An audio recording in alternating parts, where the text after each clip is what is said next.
Durante a Segunda Guerra Mundial, as caixas metálicas de munições se mostraram muito práticas tanto para o transporte e armazenamento de munições, quanto para o rápido emprego, principalmente nas armas automáticas, como a caixa de munições M1, em conjunto com a metralhadora Browning M1919. Mas apesar do sucesso, essas caixas apresentavam vários problemas estruturais e também de vedação contra a umidade. Então, após o fim da guerra, os norte-americanos iniciaram o desenvolvimento de uma nova caixa que resolvesse todos esses problemas. E, como diversos outros casos, acabaram se inspirando nos projetos do inimigo recém-derrotado, a Alemanha, que já utilizava há vários anos uma caixa para as munições das metralhadoras que era extremamente prática e eficiente, a caixa Patronenkasten 34. E copiando várias características desse modelo alemão, foi criada no início de 1946 a caixa de munições M19 e fez bastante sucesso no exército dos Estados Unidos. No ano de 1950, essa nova caixa passou pelo seu primeiro teste em campo de batalha, durante a Guerra da Coreia, e diversos problemas começaram a ser documentados pelos militares ao longo dos anos, como a alavanca de trancamento que era muito frágil e entortava com facilidade, a borracha de vedação muito fina e a dificuldade de empilhar essas caixas durante o transporte. Mas esses problemas só foram resolvidos depois da Guerra da Coreia, no início de 1954, com um novo projeto chamado Caixa de Munições M19A1, que é o modelo utilizado até os dias de hoje, com quase 70 anos de serviço militar. Além de ser extremamente robusta e reforçada para suportar até o pior dos cenários de combate, uma das prioridades durante o desenvolvimento dessa caixa foi a facilidade durante o transporte. O exército exigia um projeto que permitisse juntar o máximo de caixas possível em um veículo para o transporte até o campo de batalha, economizando tempo e combustível. Dessa forma, o projeto da M19A1 permite que muitas caixas sejam organizadas uma ao lado da outra, e a concavidade aqui na parte de baixo permite que elas sejam empilhadas com facilidade, de forma que a alça rebatida de uma se encaixe na concavidade da outra, dando mais estabilidade e reduzindo o movimento lateral entre as caixas. Durante a Guerra do Vietnã, as caixas M19A1 eram transportadas em 4 unidades dentro de uma caixa transportadora de madeira, e após chegarem até o depósito no campo de batalha, eram empilhadas de acordo com a necessidade.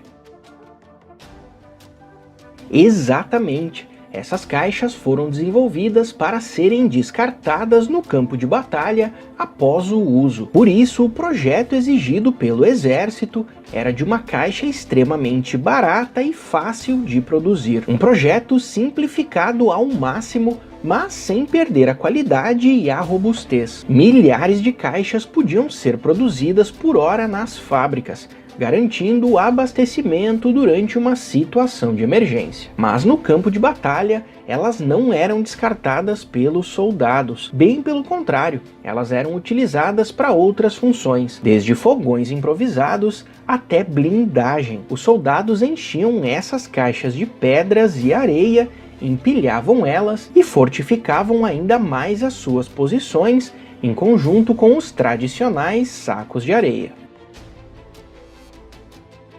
Poucas pessoas sabem, mas essas caixas foram projetadas com um sistema de remoção rápida da tampa. Depois de abrir a tampa, é só vir aqui, puxar a tampa para o lado e, como vocês podem ver, ela se solta de forma rápida e com bastante facilidade. Esse sistema foi desenvolvido pensando nos operadores de metralhadoras, tendo em vista que a tampa aberta assim para o lado pode atrapalhar em um ambiente reduzido e a tampa fechada pode dificultar a visualização do cinto no interior da caixa para acompanhar o número de munições restantes. Mas depois, caso o operador queira adicionar a tampa de novo, é só alinhar aqui os 3 pinos com a dobradiça da tampa, empurrar e a tampa já é devidamente encaixada novamente.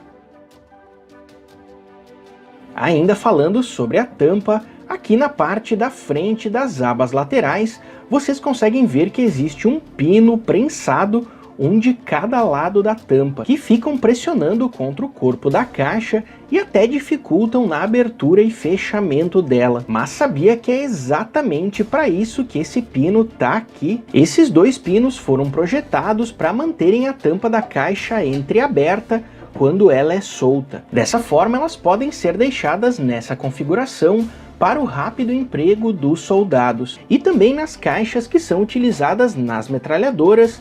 Em uma situação extrema como a chuva, essa tampa pode permanecer nessa posição enquanto o cinto sai aqui pela abertura, evitando que a caixa encha de água.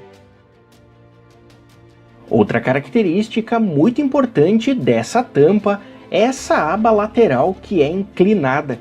É maior aqui no começo e vai afinando até o fim. Isso facilita na abertura e fechamento da tampa, evitando que ela balance para os lados. E também esse sistema alinha a borracha de vedação do interior, garantindo que a caixa vai sempre ser vedada da forma adequada toda vez que for fechada. Além disso, essa aba lateral funciona também como uma espécie de calha e ajuda a evitar a entrada de água quando a caixa está sendo utilizada entreaberta em uma metralhadora.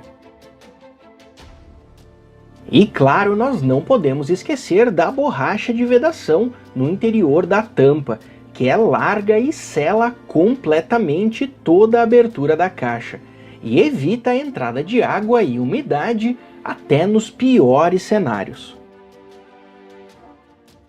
Outro ponto muito interessante que pouca gente conhece é que a concavidade aqui na parte de baixo da caixa acaba elevando o fundo da caixa aqui na parte de dentro. E isso também tem uma função bem importante. Essa faixa elevada na parte de dentro vai evitar que as munições encostem no fundo da caixa. E isso é importante caso um pouco de água acabe entrando na caixa quando ela estiver com a tampa entreaberta durante um combate na chuva. Dessa forma, as poucas gotas de água vão escorrer pelas laterais e empoçar no fundo, não tendo contato com as munições que estão elevadas.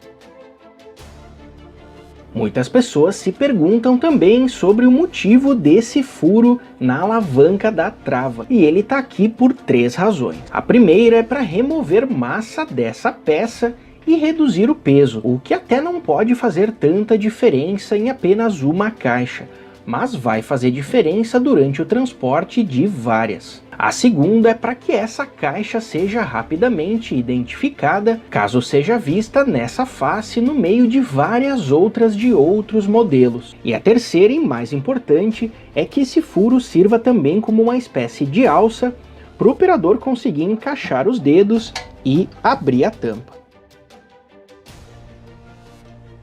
E para finalizar a nossa lista de 10 segredos das caixas de munições, vamos falar sobre essa pequena alça lateral que fica logo abaixo da trava. Essa alça tem 2 funções bem importantes. A primeira função dessa alça é permitir que a caixa possa ser arrastada com uma maior facilidade, tanto para remover ela de uma pilha de caixas, quanto para arrastar ela pelo chão durante o combate. Mas essa alça não é recomendada para o transporte da caixa devido à sua menor resistência. E a segunda e última função dessa alça é simplesmente facilitar a abertura da caixa. Enquanto uma mão agarra ela dessa forma, a outra agarra a trava e é só abrir. Dentre todas as diversas características desse tipo de caixa, a que mais chama a atenção são todas essas inscrições e símbolos na parte da frente. Vários números e letras que parecem não fazer o menor sentido. Esse monte de coisa aqui na frente, à primeira vista, é bem confuso e complicado. Mas por incrível que pareça, todas essas inscrições são informações simples, organizadas e extremamente importantes para a identificação do conteúdo da caixa. Dessa forma, qualquer soldado de qualquer país consegue identificar o conteúdo rapidamente, e isso é bem importante em um cenário de guerra. Por isso a simplicidade das inscrições e a utilização de símbolos. Então bora começar desvendando esse mistério pela organização dessas informações. Todas as informações estão organizadas em 5 linhas. A primeira linha indica a quantidade de munições, a segunda o calibre e a sua aplicação, a terceira o tipo de embalagem dessas munições, a quarta os detalhes das munições e a quinta linha apresenta os detalhes do fabricante. Então agora que nós sabemos como essas informações são organizadas, vamos analisar linha por linha. A primeira linha é a mais fácil de compreender, pois nos indica que dentro da caixa existem 200 munições. Aqui na segunda linha, nós encontramos a primeira informação de fato importante, que é a indicação do calibre e a sua aplicação. Muitas pessoas ficam confusas ao ler apenas o 762, pois não sabem se é o 762 por 51 ou o 762 por 39. Mas essa questão é facilmente resolvida devido a esse símbolo que vem antes do calibre. Esse círculo com uma cruz no meio é uma simplificação do símbolo oficial da OTAN. Dessa forma, nós sabemos que esse calibre é o 762 OTAN, o clássico 762 por 51. E agora que a gente já conseguiu identificar o calibre, após a vírgula, nós temos a informação sobre o tipo de aplicação dessas munições. Esse símbolo de uma linha com 2 bolas indica que as munições estão unidas por elos metálicos em formato de cinto. E a inscrição M13 indica o exato tipo de elo utilizado. Dessa forma, essa segunda linha nos indica que as munições da caixa são em 762 por 51 e são destinadas para o uso automático em metralhadoras, como as clássicas M60. Descendo agora para a terceira linha, nós temos a informação de como essas munições são embaladas no interior da caixa. E isso é muito importante também para definir o tipo de arma mais recomendada para o uso dessas munições. A tradução da palavra cartons em inglês significa caixa de papelão. Isso indica que esses cintos de munições estão embalados em caixas de papelão. Nesse caso, as 200 munições eram divididas em 2 caixas de papelão, uma do lado da outra com 100 munições em cada cinto. E em seguida, logo após a vírgula, nós vemos outro símbolo também bastante importante, que é o símbolo da bandoleira. Isso indica que cada caixa de papelão está dentro de uma bandoleira de pano, com uma grande alça para que o soldado consiga rapidamente abrir essa caixa, vestir a bandoleira e já sair carregando mais munições. E essa configuração prática ficou muito famosa durante a Guerra do Vietnã entre os operadores da metralhadora M60. Descendo agora para a quarta linha, nós temos a informação sobre qual o tipo de munição utilizada e a disposição delas no cinto. Esse primeiro símbolo indica a presença de munições traçante do tipo M62. Em seguida, essa bola indica a presença de munições M80 tradicionais. Então, quando a gente interpreta toda essa linha, nós sabemos que existe uma munição traçante do tipo M62 a cada 4 munições tradicionais do tipo M80.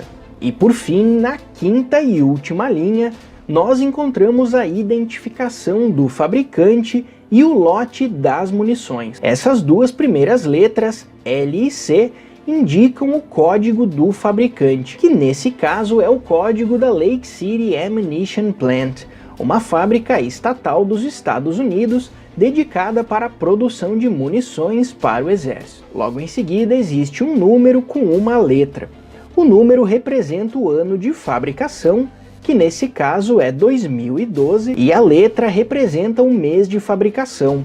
Cada letra, do A até o M, representa um mês. Janeiro A, fevereiro B e assim por diante. Em seguida, os 3 próximos números indicam o lote, a letra S, o sufixo do lote, e os últimos 3 números, o interfixo do lote. E pronto! Agora esse monte de inscrições confusas ficaram mais fáceis de compreender. Nós sabemos que essa é uma réplica de uma caixa destinada para o transporte de 200 munições de 7,62 por 51, unidas através de um cinto com elos metálicos do tipo M13, e que a cada 4 munições M80 tradicionais existe uma munição traçante do tipo M62. Essas munições estão organizadas em 2 caixas de papelão contendo 100 unidades cada, e cada caixa está dentro de uma bandoleira de pano para facilitar o transporte e o rápido emprego. E aí, respondi as tuas dúvidas? Tu por acaso tem uma réplica ou uma original com esse tipo de inscrição? Quais são as informações da tua caixa? Depois de interpretar, deixa aqui nos comentários todas essas informações. Então é isso, pessoal, espero que vocês tenham gostado desse vídeo. Se tu gostou, deixa um like, comenta aqui embaixo, manda para os teus amigos e, claro, não esquece de se inscrever aqui no canal. Então é isso e até a próxima!